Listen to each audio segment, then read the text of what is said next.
Hello and welcome back to Speedrun, the fast-talking video game podcast. We're talking about pretty much anything weird and or retro that interests us. I, of course, am Jamie, tongue-tied already. Jazzy, for hopefully the last time for a bit, she's moving. She got the house, she moving, it's exciting. Someone around my age got a house. I'm not going to be able to do that as long as I live on the West Coast. Anyways, hi. Guest, introduce yourself. I am Jonii. My name also starts with a J and ends in an E sound. And my channel is also called Jonii, and it goes Jonii. And I talk about a lot of games that are from the 2000s and the 90s that people don't usually talk about, like Monkey Ball and Wave Race. I love Monkey Ball. I love Monkey Ball so much.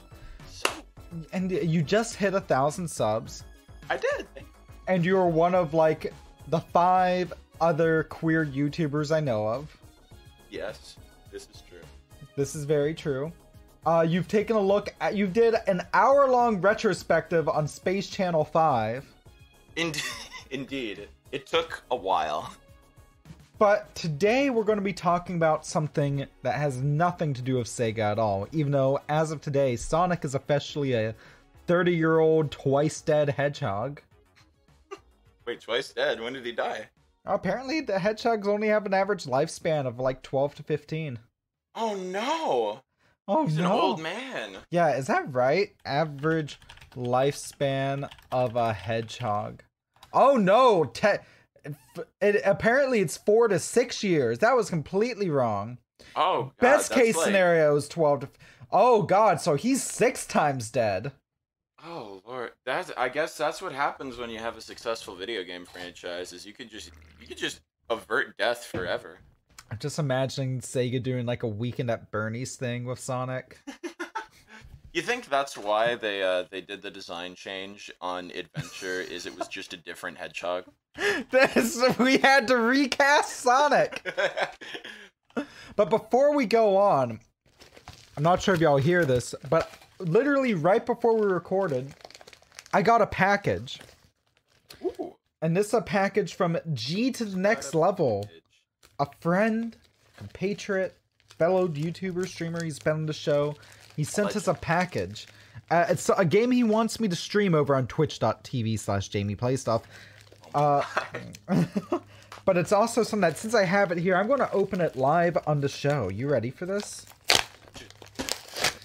Jamie's got a pack. I've gotten so much good stuff this week. I had a viewer gift me Sonic Generations on PC. Oh. Yeah. Like, I'm getting good.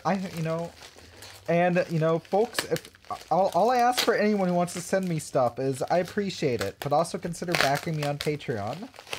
Another option. Yeah, become one of my simps. You have to become a Jamie Sim so that way you can get into her video. You can. Oh God, you should make that a stretch goal. Where it's a GameCube game. That's how I go on. Oh, hell yeah. Stretch goal? I was gonna say you should make it a stretch goal where if someone donates like a ludicrous amount of money, you should plaster their name on your Visco. I will. What were those shirts called? Where because I've lost some weight, so I'm actually not feeling terrible about like my physical look anymore. Like, what are those shirts called? Like crop tops, where show your stomach a bit. Oh yeah. I'm like, here, I will wear a crop top in the video, and I will write your name on my stomach. You do the N-Gage Booth Babe thing. Oh God, we're already getting obscure with the references. What was the date? June 4th, 2003, or whatever it is. I'm just gonna write that date on my body. I'm sure that's someone's kink. Oh God, 100. Speaking of things that are probably somebody's kink, here's what the game I got from G is. It is a complete in-box copy of Shrek Extra Large. Extra? Oh no. I was going to make an inflation joke, but now it's too easy. G also included it has the manual. but it also has a note from G that says, "Dear Jamie, Merry Shrekmas, love G." Oh no. Also, I love the back of the box. "This ogre is back, and he's extra large. It's time to bring your ogreish appetite and attitude as you play as everyone's favorite ogre, Shrek." Trademark. "You'll encounter the most twisted fairy tale characters and some amazingly potent power-ups as you travel through the twisted fairy tale lands to save the lovely Princess Fiona." Trademark.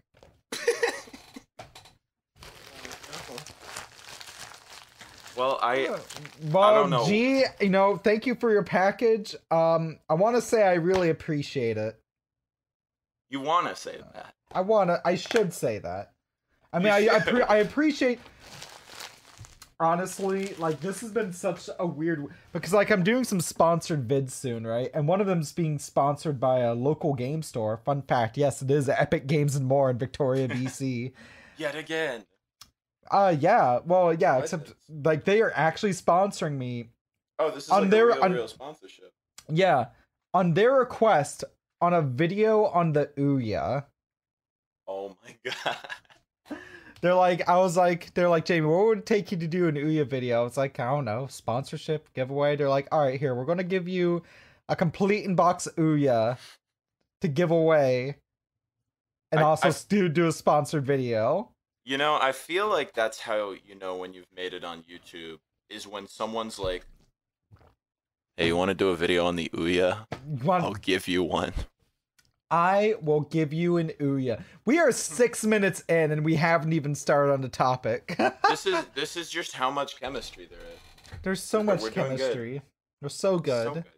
We're so good. Replacement Jazzy, you're pretty good. I was thinking Jazz. about that. Hi, Jazzy, in the audio editing room. I was thinking about that before I was on. Is all our names, I think I mentioned, follow the same structure, so it's like I was always here.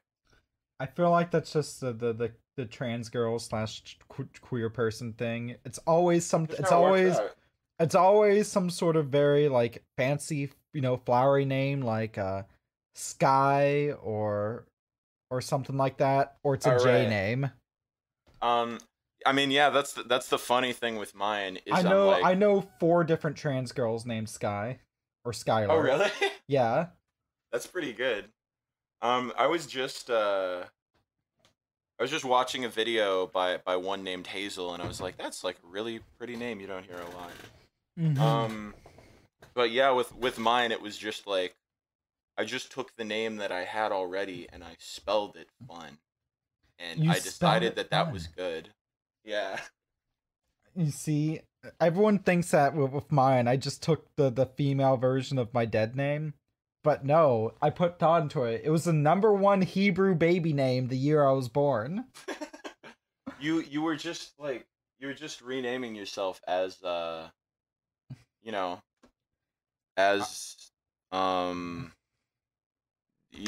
true Hebrew origins. I don't. Exactly. I had a punchline there, and then it got lost somewhere. I was looking around. I was to quote my Jewish ancestors. I was trying not to be a schlub about it. So on that note, let's talk about Pokemon merch. I'm going to start the timer. Pokemon, specifically classic Pokemon merch, because another fantastic video you did was a comprehensive look at Pokemon VHS tapes. I did make that video. Thank you very much, by the way. Yes, and it got me thinking about it because literally a few months back, the little free libraries that a lot of neighborhoods have? Oh yeah, there's one of those where my grandpa lives. Yeah. Someone had randomly put a stack of VHS tapes in there, and included was Pokemon Forever. Oh. Which I didn't take because I already had a copy, which I, funny enough, found near the street. It still works. Nobody wanted it, apparently. It was still in the box. Someone had just left it by... But I found it interesting because what people don't realize is the first introduction to Pokemon in North America was via VHS tape. Oh, that's true. Yeah. You're talking about the sneak peek at Pokemon one, right? Yeah, the really weird live action one. Yeah. I'm Ash's aunt. I don't remember her name, but it's just Veronica Taylor again. So it's like, no, you're Ash. And it's the most awkward performances I've ever seen. What would be fair to call them porn grade? They're approaching porn grade, I think. I don't know if they're quite there because you can tell there's like a little effort, but probably not enough. I was just gonna say one of my favorite things about that VHS tape. I realized there's like a song on that VHS tape to like introduce it where it's like Pokemon, the journey's just begun, and like that song doesn't like exist anywhere else to my knowledge. And I think it's been theorized it's like maybe that was their first pass at a theme song and it was just not good enough. I mean, the actual Pokemon theme song they went with for the first season is iconic. Oh yeah, amazing. I mean they landed on something good eventually if that was the case, which is good. But yeah. I mean the song's not bad or anything, it's just like it's so weird because they had a whole CD of Pokemon themed songs, which we could also talk about, but that song's just not on there. So the CD, I had no idea that existed. Oh god, I might make a video on these someday, but for a period of time, I believe from shortly after, like between before Orange Island started airing up through Johto, 4Kids released like a couple Pokemon themed albums. And the first one that I was referring to is called To Be a Master, and it has like the Pokemon theme song and the poker rap and stuff on it, but it also has the songs that were in like the Pikachu's jukebox segments in the anime. Yeah. But it has like full versions of them. And then it just has a couple songs that aren't anywhere else. I think I made a video about Poke shipping a while ago, and I brought up there's a song on that album called Misty's Song, where it's literally just a love song from Misty to Ash with like no subtlety to it, and that song like exists on that CD, and it exists in the stage play Pokemon Live and nowhere else. Pokemon Live. I was talking with someone about that the other day. They're like, oh, we're getting such a resurgence in video game movies, but when are we getting a video game musical? To which I said, actually. The world's been just trying to catch up to Pokemon Live since it happened. Was that the one with Mew 3? I'm trying to remember if they called it Mew 3. They had like, I think it was Mecha Mewtwo. It was basically Mew 3. Then they had like a card of Mecha Mewtwo that wasn't formatted like any of the other cards. It was weird. Yeah, Mecha Mewtwo, where they just make him a fucking Dalek. I would not have thought to describe it that way, but you know what? Accurate. Yeah, and he had a promo card. Yeah, no, and oh god, we could talk about promo cards too, but before we move on from Pokemon Live, I did want to say, well, there's a lot of interesting things with Pokemon Live, but in particular, Pokemon Live also has a soundtrack album. Does it really? Yeah, it does, which is like the only archived professionally shot recordings of the show, really, of the cast doing the stuff. We have like audience recordings of the show itself, and there seems to have been a pro shot version that they were gonna release, but it like never happened. But yeah, we have the album, and it's very weird because it uses a bunch of songs that existed already, like for the To Be a Master CD. Like Misty's song is in there. I think What Kind of Pokemon Are You is in there. And there are a couple original songs too.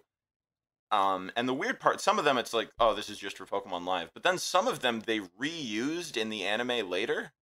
Oh, that's for Johto. Weird.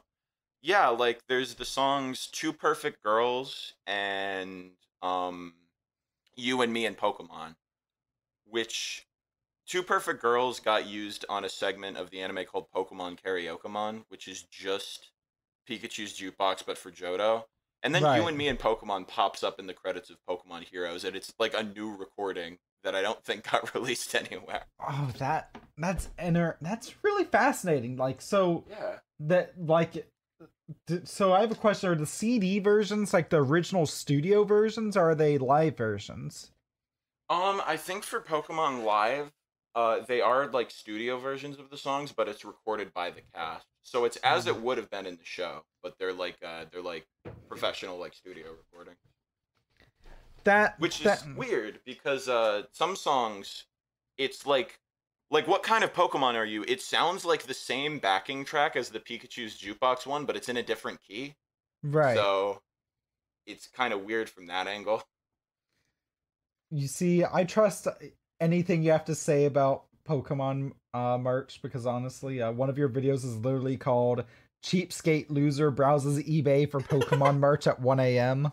I think that's how I learned some of this stuff existed. I also just, as you can tell by my Pokemon VHS and Pokeshipping videos, I like doing deep dives on a lot of this. So Yes.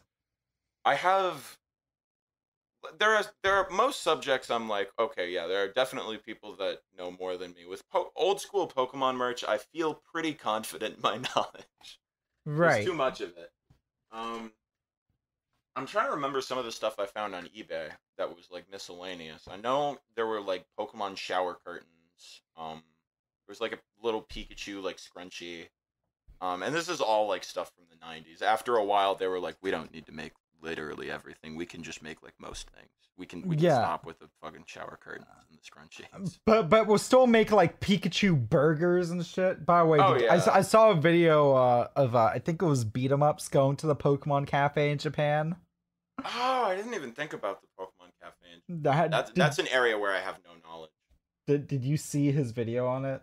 I did not. No. He was like, the food's so cute, but my god, does it taste bad? Oh no. It's interesting. It seems like there are a lot of those kind of like pop-up cafes in Japan because I know there is also a Kirby one and a Pac-Man one. There's a Kirby one? At one point, yeah. I don't know a lot about that one either. The Pac-Man one I know a little bit about because I talked about it a little bit for a video because it was relevant, but that one was I'm trying to remember if they had any food there. I'm pretty sure they had pizza because if you're doing a Pac-Man themed cafe, you need to have pizza. Yeah. But yeah, I don't know. The only comparable thing I can think of that I know anything about is the fucking Sonic Cross Hooters promotion. Wait, what? Oh, do you not know about that? There was a Sonic Hooters promotion? Yes, in Japan. I think it was to promote Sonic Forces. I'm trying to remember if there's any specific merch items. I believe Pat Mac made a video about it, which is where my knowledge comes from. Sonic forces you to go to Hooters. Femboy Sonic at Femboy Hooters.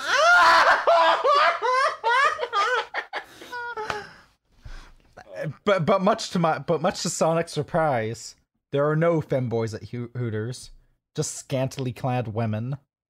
He was terrified. Sonic shows up to Hooters. Hey, this isn't way past cool at all.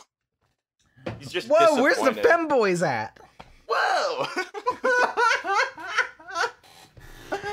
I like to imagine he goes there and he sees it's all women and he's like, oh, no femboys here. Gotta go fast. And he just leaves. So we are approaching 5 seconds to the timer. So I have one more question about Pokemon merch. Hit me up. What is it? What's the rarest piece of Pokemon merch you own? Oh god, that I own? Oh fuck. I can't think of it. Oh no.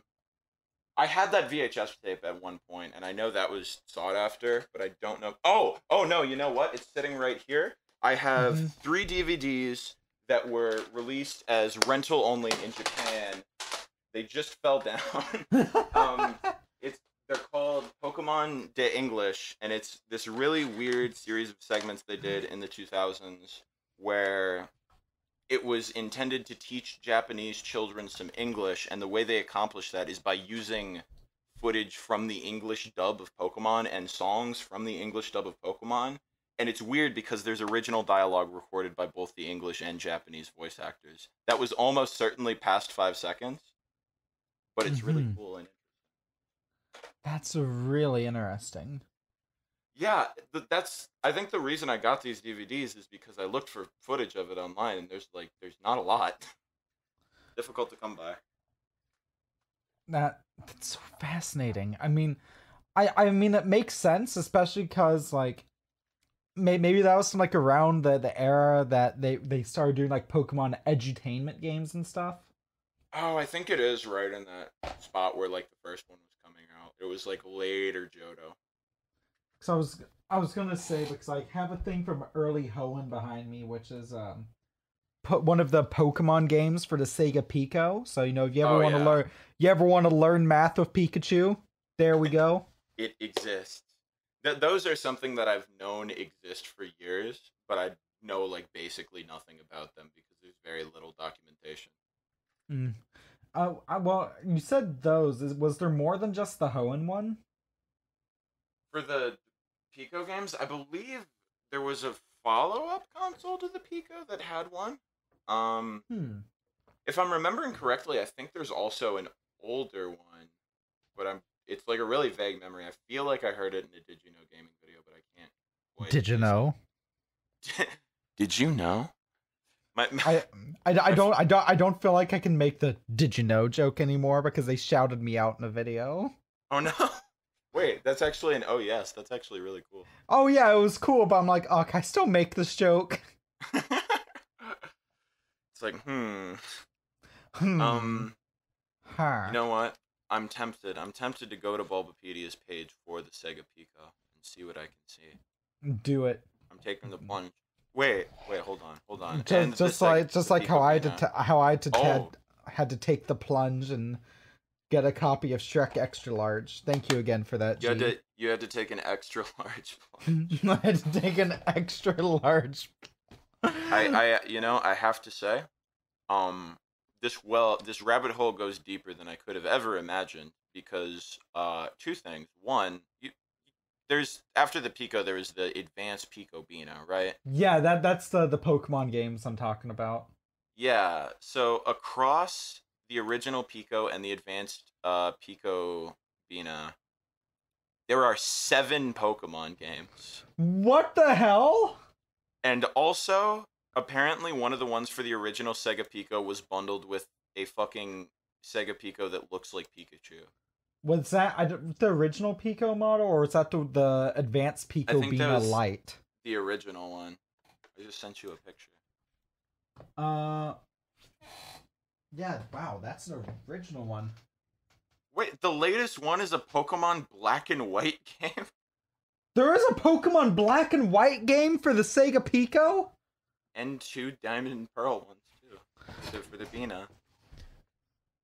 Sega never died. So what you're saying is that if we're going off of Pokemon releases, Sega as a metric of success, Sega didn't die as a console maker until the 2010s.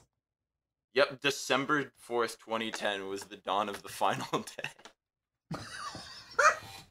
Oh my god. Outlasting even the Dreamcast in Japan. That's Not just wild. released after the Dreamcast, outlasting it. That's true, because even on the Bina, again, even if we're looking at just Pokemon games, first one, 2005, last one, 2010. That's 5 years. That's longer than the Dreamcast. Oh no. Oh god. That's the joy of being. Wait, a Pokemon... what you're saying? Go What ahead. you're saying is the advanced Pico Bean Pokemon on the advanced Pico Bina lasted 5 years, right? This is true. To any listeners in the American South who are curious, that means Pokemon on Sega consoles lasted longer than the Confederacy. The minute you said the American South, I knew where you were going. I was still delighted to hear that. So on that my note, God. Johnny, Friendo, where can people find you on the internet?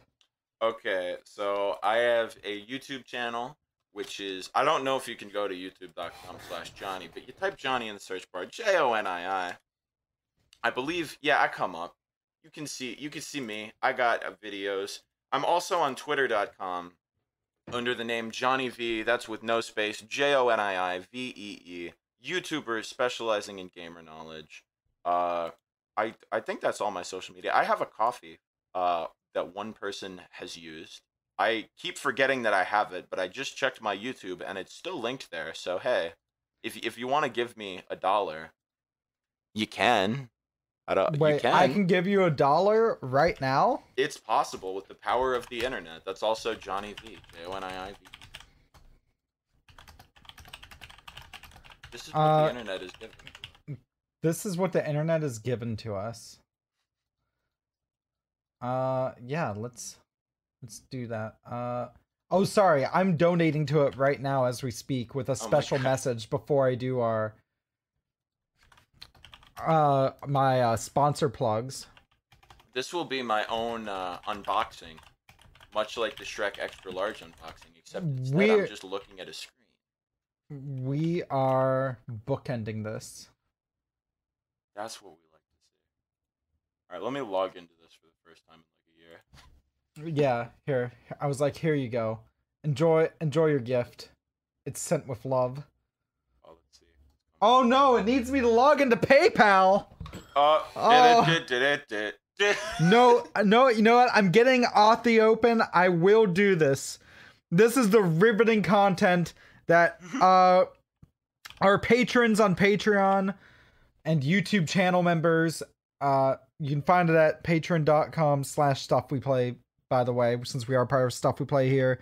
It's what they sign up for. By the way, they also sign up for podcast episodes a week early. Speedrun is also made possible in part by Podbean, where you can get paid podcast hosting of your own for a pretty good rate. I forget the exact rate, but go to podbean.com/speedrun or use the code speedrun at checkout to help us out with that. In addition, Ubisoft Canada. I'm not sure if before and after this episode, but before and after several episodes going out through July and maybe into August 2021. There will be questions that you can email us to answer to.